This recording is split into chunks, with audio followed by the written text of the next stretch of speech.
Hello বিয়াজ, আসসালামু আলাইকুম। Shakib pipe fitting থেকে আন্তরিক ধন্যবাদ এবং অভিনন্দন। দেখেন এখানে আমরা আরসিসির লাইন বলা হয়, এখানে পানির লাইন।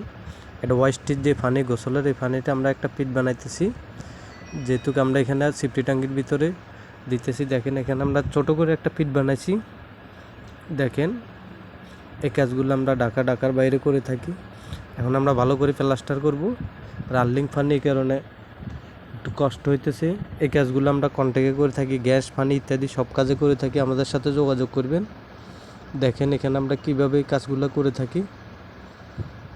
দেখেন ছোট করে পিঠটা বানাইলাম। দেখেন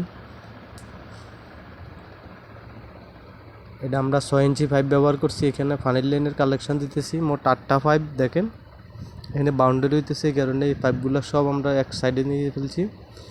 এখন আমরা টাঙ্কির যে আউটলাইন, যে টাঙ্কি ভরে গেলে যে পানিগুলো পড়ে, এটা আমরা একটা কয়েল পাইপ দিয়ে একদম নিচে নামাই দিব। এই রিপেয়ারিং কাজগুলো আমরা করে থাকি, ঢাকার বাইরেও করে থাকি। আমাদের সাথে যোগাযোগ করবেন। দেখেন কিভাবে আমরা লাগাইতেছি।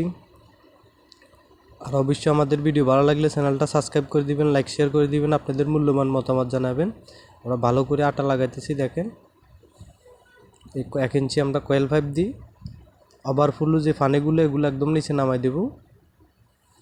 এই কাজগুলো আমরা দক্ষ মিস্ত্রির দ্বারা করে থাকি, ঢাকার বাইরেও করে থাকি।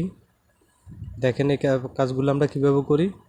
আর যারা ফেসবুক পেজ থেকে দেখতেছেন, অসংখ্য ধন্যবাদ। পেজটা ফলো করে দিবেন, লাইক শেয়ার করবেন, কমেন্টের মাধ্যমে আপনাদের মূল্যবান মতামত জানাবেন। সবাই ভালো থাকবেন, সুস্থ থাকবেন। আল্লাহ হাফেজ। দেখা হবে নেক্সট ভিডিওতে।